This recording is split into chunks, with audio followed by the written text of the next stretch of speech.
Oke guys, aku Anggara Pawinata ya. Sebenarnya agak malu kalau harus memperkenalkan latar belakangku atau backgroundku secara lengkap gitu ya di depan kamera. Sungguh sangat memalukan buatku.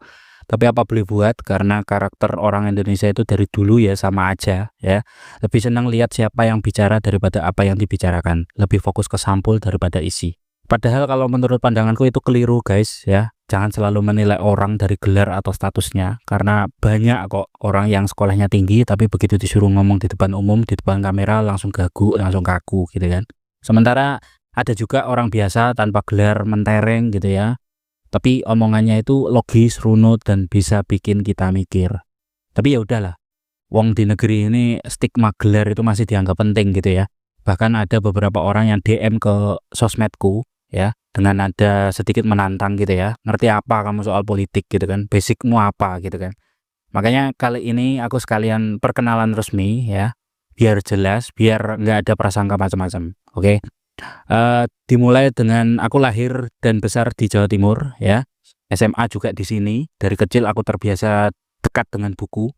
Awalnya ya cuma komik, tapi komik itu melatih imajinasiku, bikin kepalaku terbiasa membayangkan hal-hal yang aku baca. Lama-lama aku naik level, baca buku sejarah, dan disitulah aku makin sadar setiap peristiwa selalu ada latar, ada aktor, dan ada kepentingan.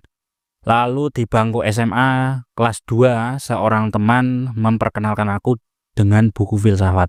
Dari situlah pola pikirku semakin ditempa gitu ya sampai hari ini. Aku belajar untuk melihat sesuatu bukan cuma dari permukaan guys, tapi dari akar, kerangka, dan logika yang membangun sebuah peristiwa. Untuk akademiknya sendiri, aku S1 atau strata 1 ambil ekonomi jurusan akuntansi dengan konsentrasi di sektor publik dan perpajakan. Waktu itu aku kuliah di salah satu PTS di Jawa Timur karena memang nggak beruntung untuk masuk ke PTN. Setelah lulus aku kerja, tapi di tengah jalan waktu kerja aku merasa ada yang kurang. Aku bosan dengan hitung-hitungan angka, sementara pikiranku selalu tertarik dengan politik. Maka aku putuskan untuk melanjutkan studi S2 di salah satu PTN di Jawa Timur, jurusan ilmu komunikasi dengan konsentrasi komunikasi politik. Tesisku meneliti bagaimana lembaga survei mempengaruhi opini publik lewat strategi komunikasi politik. Dari situ aku belajar banyak ya, bagaimana sebuah opini itu bisa digiring, bagaimana framing itu bisa dimainkan, dan bagaimana narasi itu bisa dijadikan sebuah senjata. Jadi bukan berarti aku sok pamer gelar di sini ya, enggak ya. Bukan niatku kayak gitu. Tapi biar jelas gitu loh yang aku bicarakan di channel ini. Aku bawa video di channel ini bukan hanya dari bacaan tapi juga dari disiplin ilmiah yang pernah aku tekuni. Kira-kira seperti itu. Sekarang mungkin ada yang mikir atau ada yang bertanya-tanya, "Oke, Anggara, kamu udah cerita panjang soal latar belakangmu gitu kan. Tapi hubungannya sama politik kita hari ini apa gitu kan?" Nah, justru karena dari dulu aku suka sejarah, suka filsafat, dan akhirnya belajar komunikasi politik, aku jadi terbiasa untuk tidak menelan mentah-mentah sebuah peristiwa. Termasuk soal kerusuhan kemarin guys. Aku nggak pengen langsung nunjuk hidung siapa dalangnya gitu ya, karena politik itu jarang yang polos. Selalu ada lapisan-lapisan, selalu ada layer-layer yang menutupinya. Dan biasanya semakin banyak pihak yang terlibat, baik yang terlihat maupun yang bekerja di belakang layar. Makanya di video kali ini aku ajak teman-teman mikir bareng gitu ya. Kira-kira siapa aja pihak yang paling mungkin bermain di belakang ini semua? Apa keuntungan mereka kalau kerusuhan itu terjadi, dan apa pula kerugiannya? Bukan untuk menyimpulkan secara prematur, tapi biar kita sama-sama belajar cara melihat politik dengan kacamata yang lebih jernih, lebih logis, dan nggak gampang diombang-ambingkan oleh narasi media ataupun politisi. Oke, kalau misalnya kita ngomong dari kerusuhan kemarin, aku klasifikasikan menjadi 4 kemungkinan dari komponen-komponen yang sekiranya probabilitasnya mungkin tinggi gitu ya dengan siapa dalang dari kerusuhan kemarin.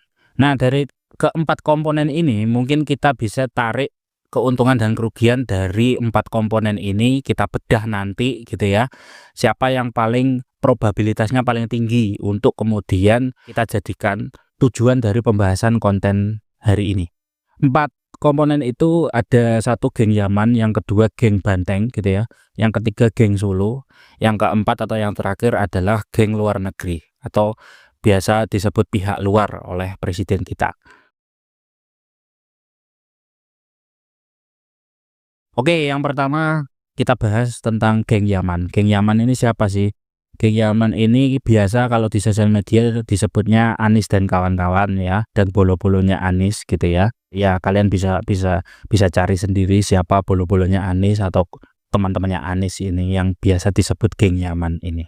Nah, kalau kita bicara soal logika politik, geng ini tuh sebenarnya nggak terlalu punya insentif besar dalam kekacauan kemarin. Memang kerusuhan bisa jadi panggung untuk menyorot kegagalan pemerintah.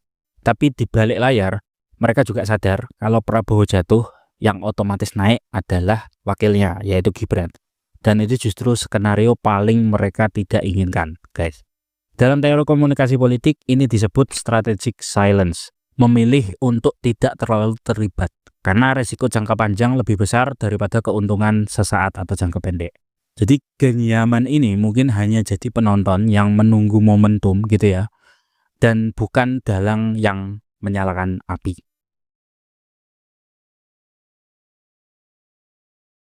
Yang kedua, geng Banteng. Siapa itu geng Banteng? Geng Banteng ini aku klasifikasikan sebagai PDIP dan kawan-kawannya ya. PDIP dalam hal ini bisa saja menggunakan kerusuhan untuk menggiring framing bahwa pemerintah sekarang gagal menjaga stabilitas dan keamanan. Tapi posisi mereka agak terjepit, guys ya. Mereka juga tahu bahwa bila Prabowo terguncang, Gibran lah yang otomatis naik gitu ya. Itu artinya justru semakin memperkuat Solo atau geng Solo, bukan melemahkannya. Filsuf politik seperti Carl Smith mengingatkan dalam politik kawan lawan, musuh terbesarmu kadang bukan pemerintah yang berkuasa, melainkan calon penguasa berikutnya, kata Carl Smith seperti itu. Maka geng Banteng menurutku lebih mungkin memilih jalur politik formal ketimbang mengotori tangannya lewat kerusuhan. Yang ketiga, geng Solo. Geng Solo ini siapa? Jokowi dan gengnya dan bolo-bolonya gitu ya. Nah, disinilah letak menariknya, guys. Geng Solo punya kepentingan yang sangat jelas ya, mempercepat legitimasi politik Gibran. Kalau Prabowo sampai goyah, Gibran otomatis naik ke puncak kekuasaan. Dari sudut pandang komunikasi politik, ini disebut power transition strategy.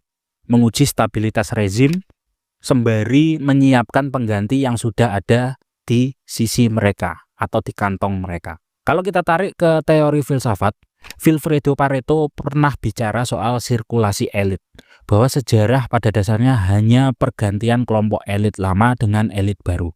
Bagi geng Solo, kerusuhan bisa dibaca sebagai panggung uji coba untuk kemudian melihat apakah publik ini siap menerima peralihan ini atau perubahan ini. Resikonya, kalau publik mencium manuver ini terlalu dini, narasi bapak bangsa yang disematkan kepada Jokowi itu bisa luntur, guys. Yang keempat atau yang terakhir, pihak asing, biasa disebut oleh Pak Presiden pihak asing atau intervensi eksternal gitu ya. Dalam sejarah politik dunia, pihak asing itu selalu punya kecenderungan memanfaatkan instabilitas domestik di semua negara di dunia. Ya, kalau pemerintah Indonesia terlihat rapuh, mereka lebih mudah menekan lewat diplomasi, perdagangan, atau bahkan isu HAM. Jadi PBB kemarin yang ngomong atau menyoroti pemerintahan Indonesia tentang isu HAM itu bisa dilihat sebagai upaya intervensi. Foucault misalnya, filsuf, kalian bisa browsing ya tentang filsuf-filsuf yang aku sebutan di konten ini ya. Michel Foucault ya. Sorry kalau medok ya. Aku bacanya Michel Foucault gitu. Foucault pernah mengingatkan kita, guys, kuasa itu nggak hanya soal senjata, tapi juga soal wacana. Membentuk opini internasional bahwa Indonesia itu nggak stabil. Bisa jadi alat efektif untuk menekan Prabowo di meja perundingan.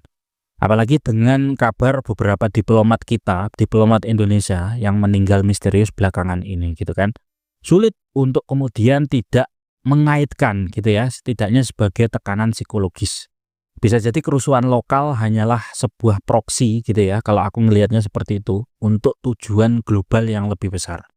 Dan jika ada simbiosis antara kepentingan asing dengan aktor dalam negeri, maka alur kepentingannya menjadi lebih jelas. Ya, aktor dalam negeri yang memang menjadi dalang dari kerusuhan ini butuh percepatan transisi, gitu ya. Asing butuh pintu masuk. Sebuah koalisi kepentingan yang mungkin saja nggak terlihat, tapi logis untuk dibicarakan secara politik.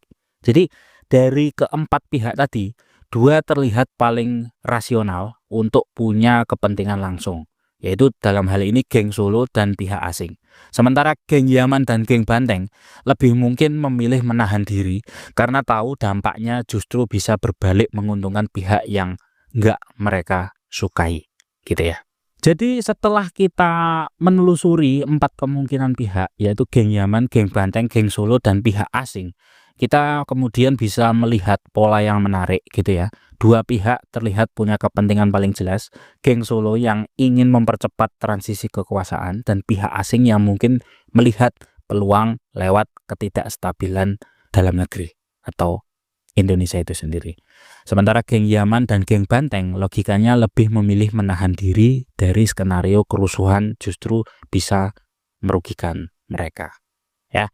Dalam komunikasi politik ini disebut strategic ambiguity. Ya, seketika sebuah peristiwa sengaja dibiarkan samar supaya semua pihak bisa membaca dan menafsirkan sesuai kepentingannya masing-masing. Nggak ada satu narasi tunggal, semua bergantung pada persepsi publik. Ya, filsafat juga mengingatkan kita untuk berhati-hati sebelum menarik kesimpulan.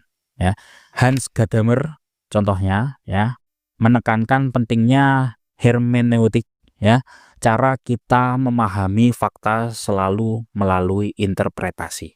Ya, artinya setiap kita melihat kerusuhan, ya, persepsi kita pasti dipengaruhi oleh pengalaman, pengetahuan, dan keyakinan pribadi. Dan itulah mengapa aku sengaja tidak menyimpulkan siapa dalang sebenarnya, ya. Karena politik jarang hitam putih, ya. Kerusuhan itu bisa jadi hasil kombinasi kepentingan, momentum, dan strategi tersembunyi. Jadi pertanyaannya aku lempar ke kalian masing-masing. Dari keempat probabilitas komponen tadi, siapa yang paling mungkin, gitu ya. Siapa yang menurut kalian paling mungkin berada di balik peristiwa itu? Apa keuntungan dan resiko masing-masing pihak? Kira-kira seperti itu. Dan kira-kira bagaimana kita sebagai publik seharusnya menilai kejadian yang kompleks ini?